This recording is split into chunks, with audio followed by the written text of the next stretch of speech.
अभी यहाँ इतने लोग बैठे हुए हैं, मैं अभी एक प्रश्न रख देता हूँ। सबको 10-10 करोड़ रुपया दे दिया जाए और कागज कलम देती जाए, खैर न दूंगा न दिया जाएगा न दे सकते, तो झूठी बात है, पर समझाने की बात है।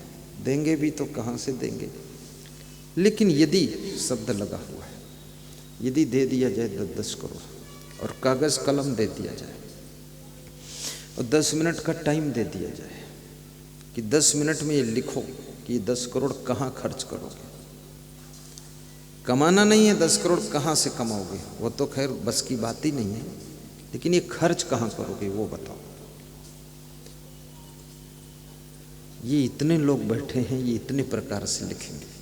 कोई लिखेगा हम मकान बनाएंगे, कोई लिखेगा हम भोपाल में मकान खरीदेंगे, कोई लिखेगा हम ट्रैक्टर लाएंगे, कोई लिखेगा कि हम फिर बॉम्बे में मकान बनाकर 5 स्टार होटल में सैर करेंगे, कोई लिखेगा कि हम हेलीकॉप्टर लाएंगे।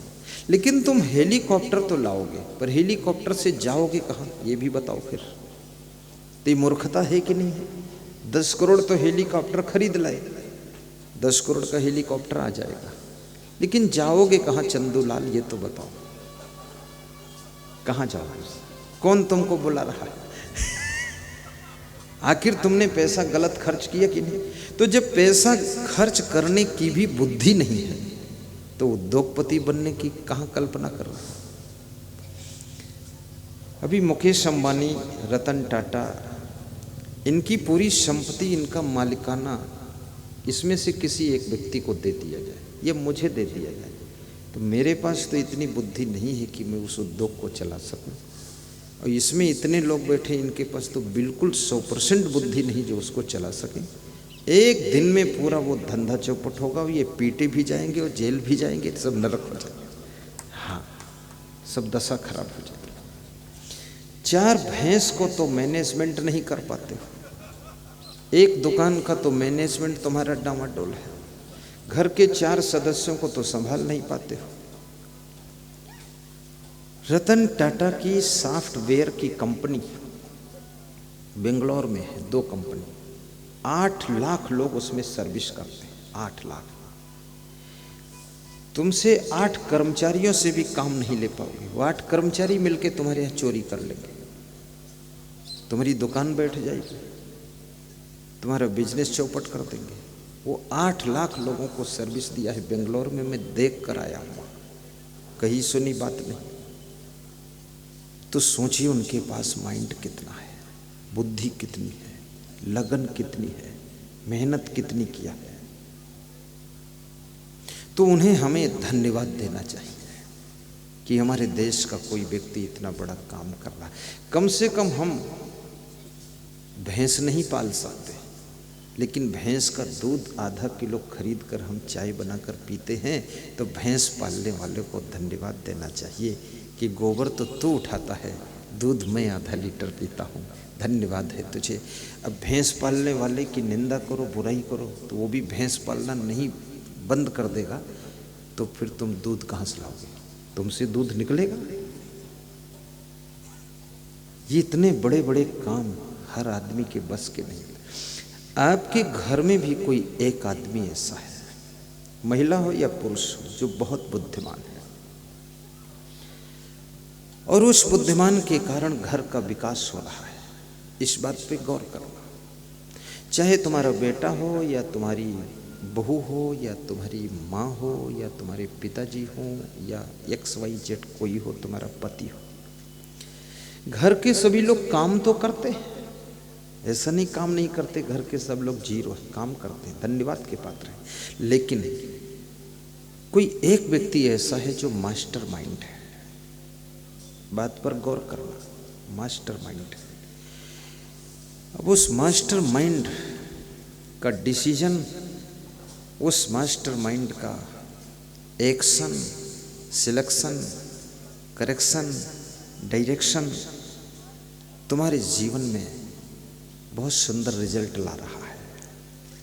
मेहनत तो सब लोग कर रहे हैं, लेकिन उस मास्टर माइंड को धन्यवाद दीजिए। ये मत कहिए कि जिसको देखो उसको तुम ही काम बताते हो, तिकड़म पढ़ाते हो, मैं भी बताऊंगा, तुम्हारे पास इतनी अकल नहीं है, तुम शांत रहो, जो बताते हैं वो करो।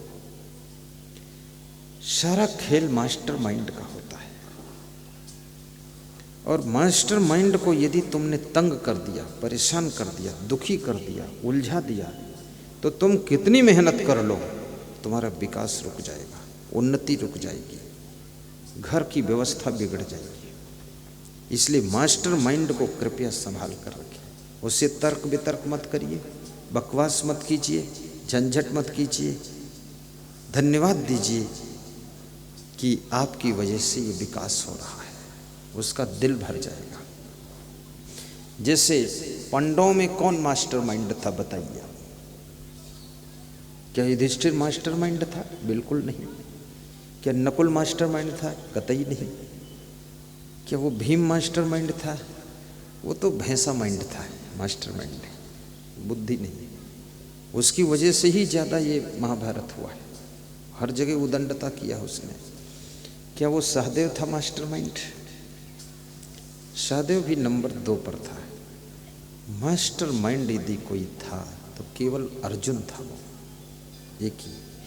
और अर्जुन को भी ऐसा लग रहा था कि मेरे पास भी मास्टर माइंड की कमी है, तो उसने कृष्ण को अपना सारथी बनाया था। कृष्ण का मास्टर माइंड काम कर रहा था।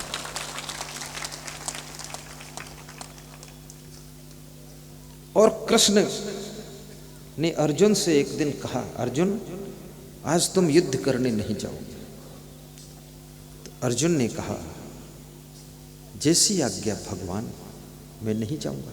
लेकिन मैं जानना चाहता हूं कि मैं क्यों नहीं जाऊंगा। क्योंकि मेरे भाई युधिष्ठिर, सहदेव, नकुल, भीम तो युद्ध में कुशल नहीं, और मैं जाऊंगा नहीं।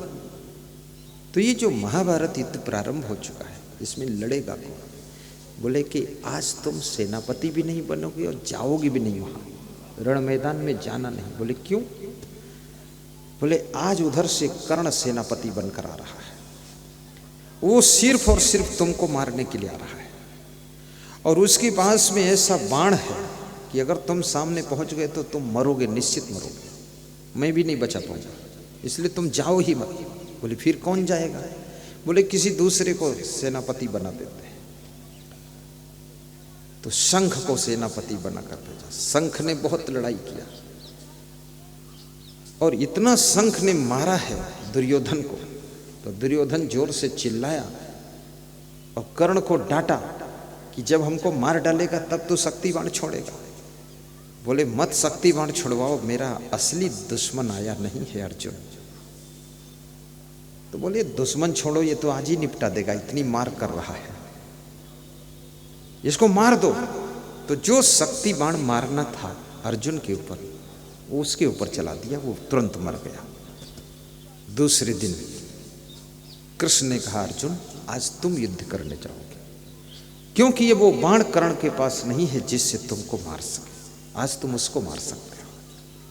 मास्टर माइंड जब तुमको रोकता है कि रुक जाओ तो रुक जाना चाहिए, जब कहता चले जाओ तो चले जाना चाहिए, और जब कहे सो जाओ तो सो जाना चाहिए, और जब कहे आराम करो तो आराम कर लेना चाहिए, और जब कहे आज रात भर जागो तो जागना भी चाहिए। अगर मास्टर माइंड की मान कर तुम चलोगे तो जिंदगी में न राजनीति में फेल होगे, और ना तो घर में फेल होगे, न बिजनेस में फेल होगे।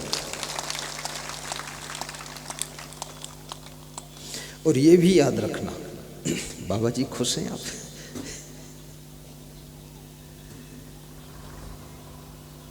सुपर मास्टर माइंड तुम्हारे घर में कोई होता है, लेकिन कुछ लोग सामान्य मास्टर माइंड भी होते हैं, मीडियम मास्टर माइंड, अन्य सदस्य भी। तो सुपर मास्टर माइंड वाले व्यक्ति को भी साधारण मास्टर माइंड वाले व्यक्ति की बात को भी सुनना चाहिए, वो भी कुछ रास्ता निकाल सकता है। कभी कभी सुपर माइंड वाले भी चूक जाते हैं, इसलिए अहंकार मत करना कि मैं ही सब कुछ हूं। विचार इस बात पर करना कि कभी कभी एक सामान्य व्यक्ति भी अच्छी सलाह दे देता है। एक वैज्ञानिक हुआ है, जिस वैज्ञानिक का नाम था न्यूटन। मान सिंह तुम जानते होगे, न्यूटन, क्या नाम था? न्यूटन। न्यूटन नाम का वैज्ञानिक। तो वैज्ञानिक विज्ञान की खोज कर रहा था। वैज्ञानिक बहुत शांत जगह में रहते हैं। ये किचपिच पिचपिच हल्लम गुल्लम हाय रे भाई रे, इसमें विज्ञान की खोज नहीं होगी, इसमें तो अज्ञान में ही जिंदगी बीत जाती है। इसलिए आप कोई खोज नहीं कर पाते हो, क्योंकि आपका सुबह से लेकर शाम तक जीवन चिल्लपो में ही लगा रहता है।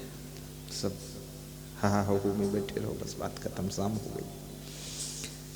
तो वैज्ञानिक जहाँ सोता था वहाँ पर एक बिल्ली रहती थी, और उस बिल्ली ने 2 बच्चे दिए थे। तो बच्चे उतने समझदार नहीं थे, बिल्ली थोड़ा समझदार थी। तो बच्चे रात में जागते थे तो दरवाजा को खुरसते थे, गेट को, बाहर निकलना चाहते थे। बच्चे को ज्ञान नहीं होता है कि बाहर निकलने की जरूरत है कि नहीं है, पर वो निकलना चाहता है। हालांकि बिल्ली का बच्चा भी रात में बाहर निकले तो कुत्ता मार सकता उसको, लेकिन बच्चा, इसलिए बच्चा उसका नाम होता है। बच्चा को बचाना पड़ता है, इसलिए बच्चा है। चाहे आदमी का बच्चा हो, बिल्ली का बच्चा हो, कुत्ते का बच्चा हो, शेर का बच्चा हो, चिड़िया का बच्चा हो, बच्चा यानी बचाना है उसका। और बचाओगे नहीं तो बच्चा बचेगा नहीं। बच्चा नाम ही इसलिए रखा गया है क्योंकि बचाना जरूरी है। बच्चा, उसको बचाओ।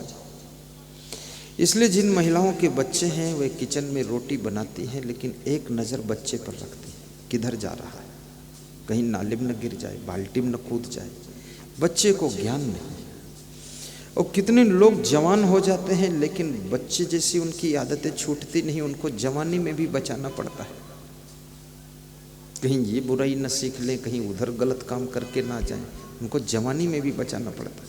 और कितने बूढ़े हो गए लोग फिर भी वो बच्चों जैसी ही जिंदगी है, बुढ़ापे में भी उनको बहुत समझाना पड़ता है, बुढ़ापे में भी बचाना पड़ता है। डोकरा डोकरी दोनों को बचाओ ना तो आपस में ही लपटी लुपटा पटकी पटका कर देंगे, दोनों को बचाना पड़ता है। और जिसको किसी भी उम्र में बचाना पड़े तो समझ लेना उम्र ज्यादा हो गई है, शरीर जवान हो गया, बूढ़ा हो गया, लेकिन फिर भी उसका मन अभी बच्चा ही है, इसलिए उसे बचाना पड़ रहा है।